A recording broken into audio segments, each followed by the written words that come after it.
Buenas, ¿cómo están? En este video vamos a resolver este ejercicio que se llama resistencia de las cuerdas. Y dice lo siguiente. Un fabricante de cuerdas está interesado en dos productos que mejoran la resistencia de la cuerda. Para decidir qué producto utilizar, realiza un experimento en el cual divide al azar una muestra de 16 cuerdas en dos grupos iguales para que sean tratadas con uno u otro producto. Los resultados del estudio se muestran en la siguiente tabla, en donde la resistencia se mide en libras sobre pulgadas al cuadrado. Nos da los números y nos dicen, el fabricante sabe que el producto A no puede ser peor que el B y para analizar sus datos utiliza como estadístico X la diferencia de las sumas de cada grupo. Parte 1. Hacer un diagrama de tallos y hojas, espalda con espalda, para comparar ambos productos. Bueno, entonces arranquemos con esto. Vamos a poner solución. Entonces, la parte 1, ¿qué nos dice? Diagrama de tallos y hojas. Bueno, antes de hacer el diagrama de tallos y hojas, vamos a ver bien cuál es el recorrido de los valores para el producto A y para el producto B. Para el producto A vemos que hay valores entre los 30 y vemos también que hay valores entre los 20. Para el producto B tenemos valores entre los 20 y también acá hay por acá un 19, un 17 y así. Entonces lo que vamos a hacer es un diagrama de tallos y hojas en donde tengamos acá el producto A, acá el producto B,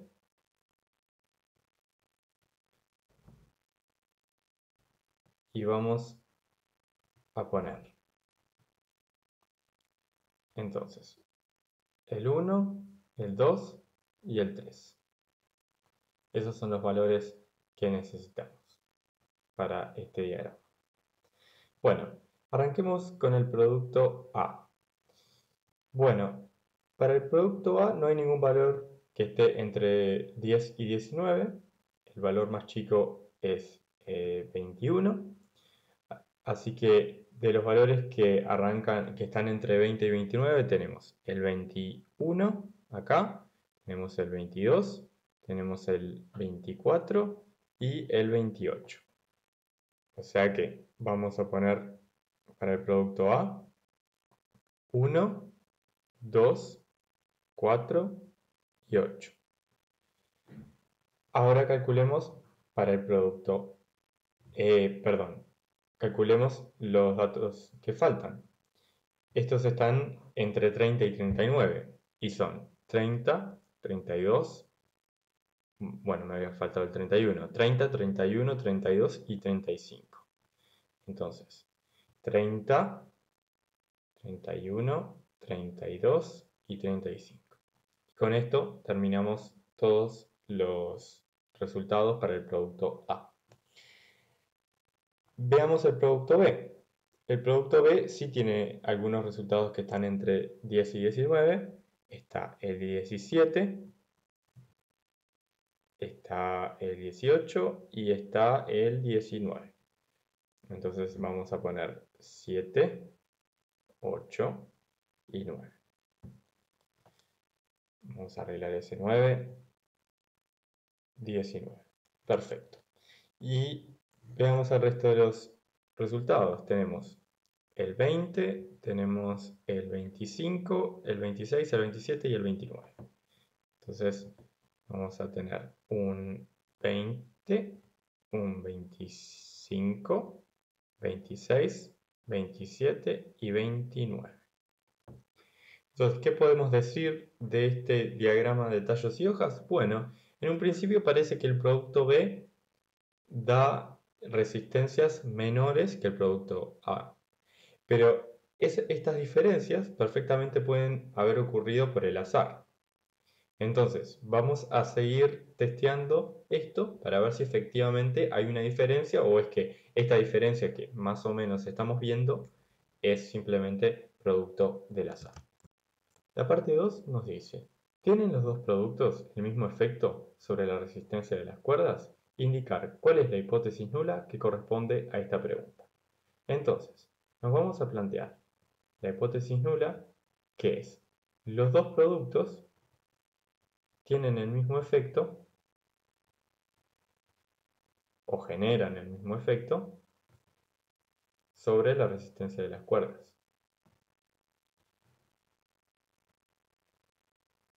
De esta forma vamos a poder plantear el estadístico que es efecto, vamos a arreglar eso, el mismo efecto sobre las cuerdas. De esta forma podemos hallar, como decía, la distribución del estadístico y lo vamos a obtener permutando los datos sobre las cuerdas. Entonces esta es la hipótesis que vamos a testear. La parte 3 nos dice, usando la figura 1, que se las voy a mostrar en unos minutos, calcular el p-valor asociado a nuestro valor observado del estadístico y decidir si rechazar o no H0. Entonces, recordemos que el estadístico planteado, entonces acá estamos en la parte 3, y el estadístico planteado es la suma de los valores del grupo A menos la suma de los valores asociados a los del grupo B. Donde el grupo A me estoy refiriendo a las cuerdas que fueron sometidas al producto A y con grupo B a las cuerdas sometidas al producto B. Y entonces, donde SA entonces es la suma y S sub B es la suma. Entonces, veamos cómo eran nuestros datos. Entonces, lo que hay que hacer es simplemente para S sub A es sumar estos datos y para S sub B es sumar estos datos. Entonces, la cuenta, si la hacemos, da que S sub A es 220, vamos esto es el X observado. Y si quieren, este es el observado, vamos a poner un supraíndice y este es el observado. Porque en principio yo luego puedo permutar, bajo H0, puedo permutar los datos y obtener otros valores para el estadístico. Pero el observado sé que es, vale, S sub A observado es 223 y S sub B observado es 181. Y esto nos da un valor del estadístico observado de 42. Entonces, ¿cómo vamos a hallar el p-valor? Bueno, para esto tenemos que leer de vuelta lo que decía el ejercicio al principio. En particular, a lo que me refiero es a esta parte de acá, que dice, el fabricante sabe que el producto A no puede ser peor que el B. Entonces, ¿por qué digo esto? Porque en principio el p-valor lo tendríamos que calcular con el valor absoluto, porque en principio podría ser que S sub A fuera más grande que S sub B o que S sub B fuera más grande que S sub A. Entonces lo que tendría que plantear en un principio es en valor absoluto, o sea, quiero la probabilidad de que en valor absoluto X sea mayor que mi X observado. Y esto lo que tendría es, si hacemos un dibujito de la distribución del estadístico, estamos teniendo problemas técnicos, a ver si ahora sí, a ver, ahí, ahora sí. Entonces, si hacemos un dibujito de la distribución, no sé si es simétrica, en realidad va a ser simétrica, sí, pero imaginemos que sea una cosa así. Entonces, en principio, el p-valor lo tendría que tomar hacia la izquierda, calculando probabilidades hacia la izquierda y probabilidades hacia la derecha. Pero esa hipótesis que nos está dando el ejercicio nos dice que esta parte de acá no la voy a tomar. O sea, que esta parte de acá, esto no lo voy a tomar.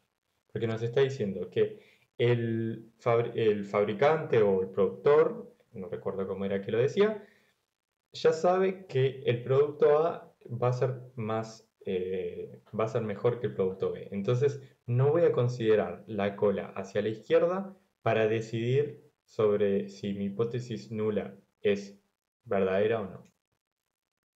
Entonces, vamos a sacar el valor absoluto y vamos a considerar entonces solo, vamos a borrar, solo la cola hacia la derecha.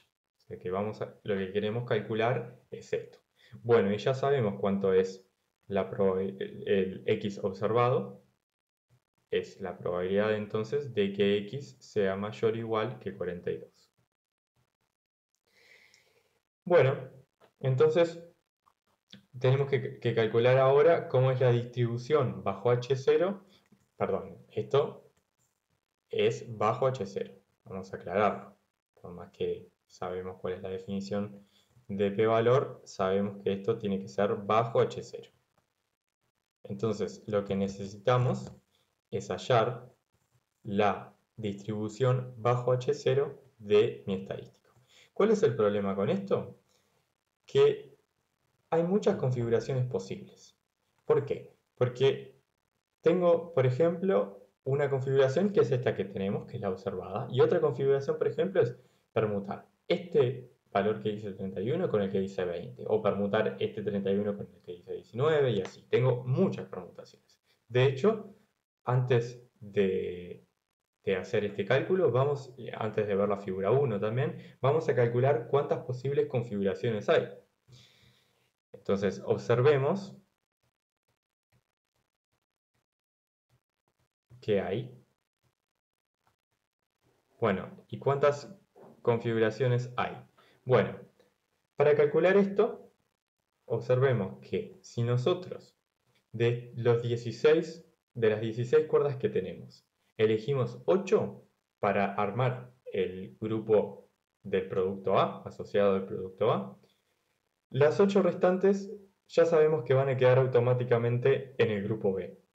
Entonces, solo me basta con elegir de las 16 cuerdas 8 de ellas.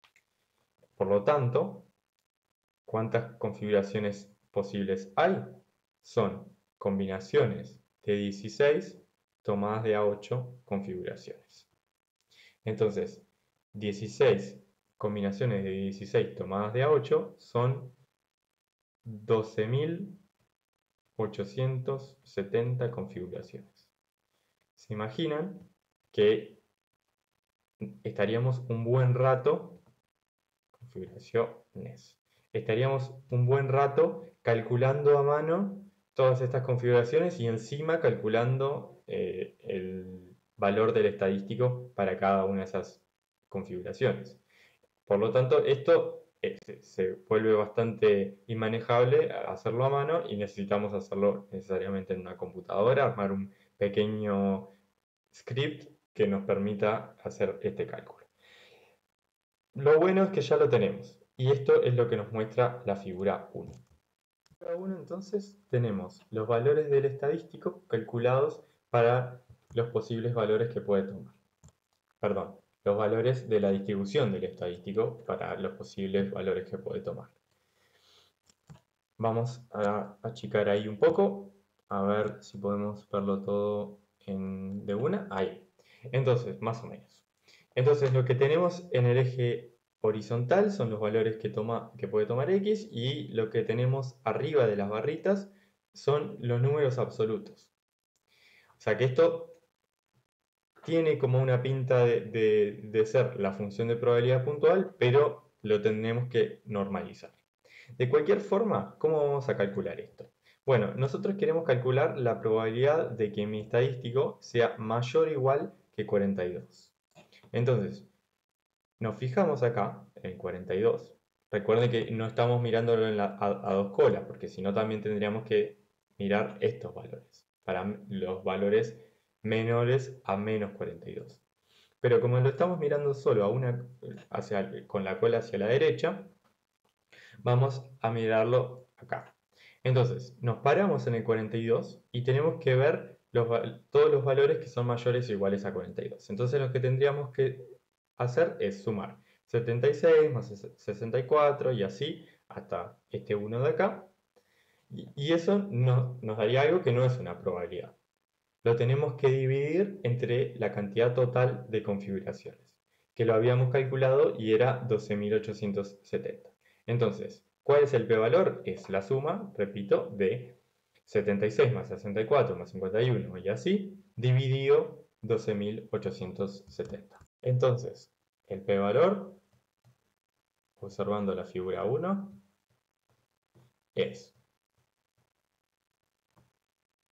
la probabilidad, repito, de que x sea mayor o igual que 42 dado h0, y esto es 76 más 64 más, y así, habían un montón de valores, más 1 era el último valor, y esto dividido el total de configuraciones, que es 12.870, y esto nos da, el numerador nos da 361,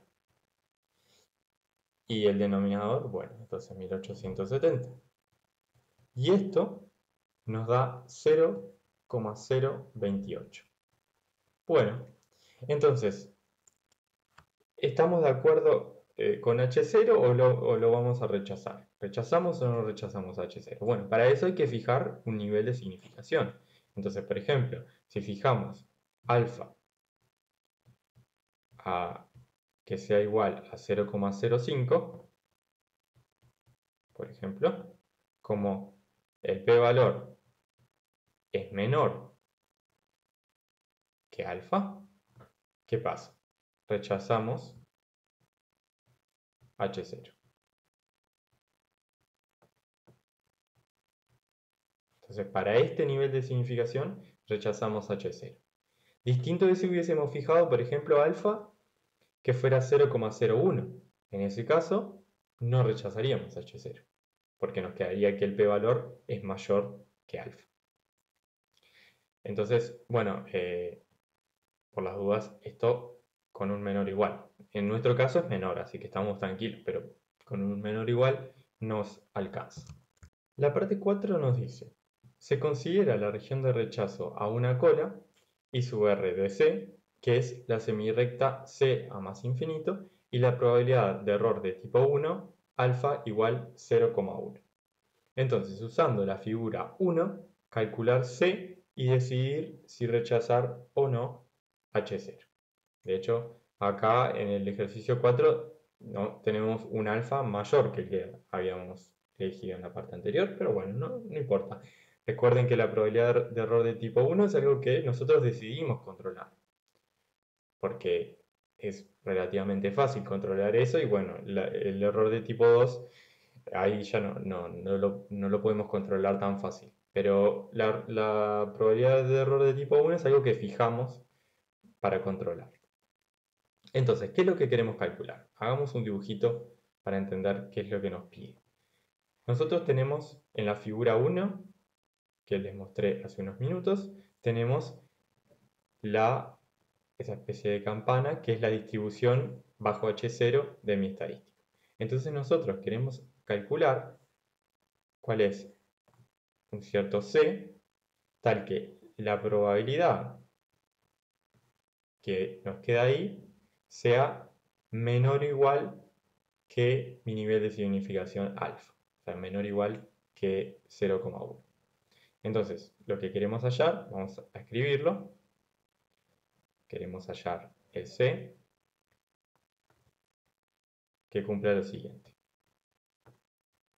que sea, que cumpla que la probabilidad de que X sea mayor o igual que C, bajo H0, bueno, queremos que sea, vamos a poner alfa. Podríamos pedir que sea igual, pero en principio nada nos dice que podamos hallar un C que nos haga cumplir la igualdad. Entonces nos vamos a conformar con un menor o igual. Bueno, y además queremos el más chico de esos Cs. Entonces vamos a poner que sea el mínimo de los C reales, tales que se cumpla esa desigualdad. Entonces tenemos que mirar ahora la figura 1 para ver cómo hallar ese C. Bueno, ¿cómo vamos a usar esta figura para hallar el C? Bueno, lo que queremos es hallar el C de tal forma que la probabilidad hacia la derecha de C sea menor que 0,1. Entonces lo que vamos a hacer es ir tanteando. Entonces, por ejemplo, vamos a mirar la probabilidad a la derecha del 40 y vamos a ver que sea menor que 0,1. Entonces lo que nos va a pasar es que el C que hallemos, imagínense que es el 34, la probabilidad a la derecha del 34 va a ser menor que 0,1, pero si elegimos una barrita más, la del 32, por ejemplo, va a ser mayor que 0,1. Entonces, por eso es que nos vamos a conformar con un menor o igual y no vamos a poder hallar el mínimo C que haga cumplir la igualdad. Entonces, yo ya hice las cuentas y si calculamos la probabilidad de que x sea mayor o igual que 30 dado h0, o sea, ya sabíamos que iba a tener que ser menor que 42, porque con el 42, que fue lo que utilizamos en la parte anterior, lo que hallábamos era una probabilidad que era menor que 0,05, que era el nivel de significación que habíamos elegido para esa parte. Así que ya sabíamos que iba a tener que ser algo menor que 42. Entonces lo que podemos es ir probando hasta llegar a lo que queremos. Entonces, para C igual 30, nos queda que la probabilidad acumulada es 1197 dividido, bueno, 12.870, y esto es 0,093. O sea que ahí estamos bien, todavía seguimos con una probabilidad que es menor que 0,1, todavía estamos bien. Si elegimos una barrita más, o sea, si elegimos la barrita del 28 y calculamos la probabilidad de que x sea mayor o igual que 28, nos pasamos al 1414 dividido 12.870. O sea, lo que estoy haciendo es sumando las barritas de la figura 1 y dividiendo sobre el total de configuraciones. Y en este caso, esto da 0,109. Y acá ya nos pasamos. O sea, ya si elegimos la barrita del 28 también, ahí ya nos pasamos de la probabilidad que queremos. Entonces, el C que tenemos que elegir es este de acá. Es C igual 30. Entonces el C, vamos a escribirlo, el C elegido, C elegido es 30. Entonces ya sabemos que C, vamos a verlo en este dibujito que hice acá, que C tiene que ser igual a 30. Entonces, pasa que el X sub ops, o sea, el valor de la estadística observado, cae dentro de mi región de rechazo. Y bueno, pasa así, ¿no? Porque nos quedó que el X ops está por acá, era 42. X ops era 42. Entonces cae dentro de la región de rechazo. Por lo tanto, para este nivel de significación, para 0,1, vamos a rechazar la hipótesis nula, que está también en concordancia con lo que habíamos hecho en la parte anterior. De hecho, habíamos rechazado para un nivel más bajo, habíamos rechazado para un nivel de alfa de 0,05. La parte 5 nos dice, usando la figura 2, que es esta que está acá abajo, ahora se las voy a mostrar, estimar la diferencia delta de resistencia entre los dos grupos. Entonces, ¿qué es lo que vamos a construir? De hecho, no lo vamos a construir porque para eso tenemos la figura, pero ¿cuál es la idea que está detrás de esto? Vamos a construir una sucesión o una familia de hipótesis nulas, que es lo siguiente. La resistencia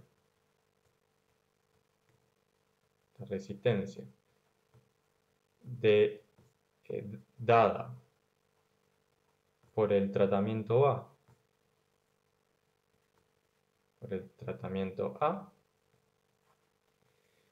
menos delta, vamos a escribirlo con palabras mejor, ya que estamos escribiéndolo todo con palabras, menos delta, es decir, que la resistencia, si yo le resto delta, es la misma que la del tratamiento B.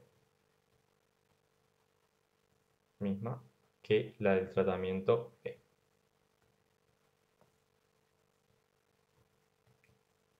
Entonces, tratamiento B. Entonces, o del producto B. Entonces, si nosotros rechazamos esta hipótesis nula, es que entonces no es que el tratamiento B es igual al tratamiento A menos un delta. Pero si no lo rechazamos, es que hay una diferencia de delta, de magnitud delta, entre la resistencia dada por el tratamiento A o por el producto A con respecto a la resistencia dada por el producto B. Entonces, ¿cómo haríamos esto para cada delta? Esto, recuerden, esto es una familia de hipótesis nulas. O sea, para cada delta yo tendría que testear algo distinto.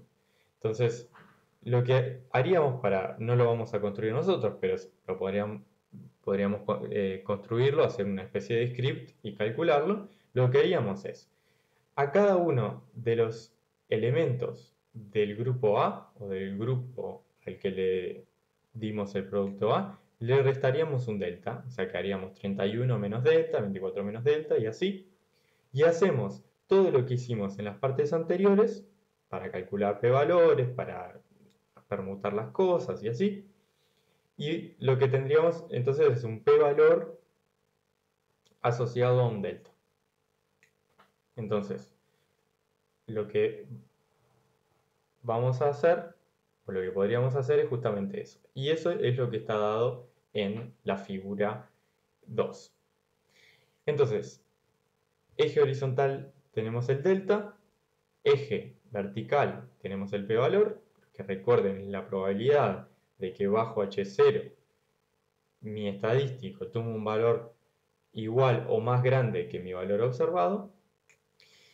Y entonces lo que podemos hacer es lo siguiente. Bueno, lo primero que tenemos que hacer es tomar un nivel de significación. Por ejemplo, podemos tomar un nivel de significación acá de 0,05. Podríamos tomar un nivel de significación como el de la parte anterior, que es un 0,1. Entonces vamos a trazar una línea horizontal. Más o menos quedó horizontal. Entonces lo que tendríamos que ver es este delta. ¿Por qué queremos ver este delta? Porque todos estos valores que están acá, que son más chicos que mi nivel de significación, significa que yo voy a estar rechazando esta hipótesis nula. Voy a estar rechazando que la resistencia dada por el tratamiento A menos el delta es la misma que la del tratamiento B.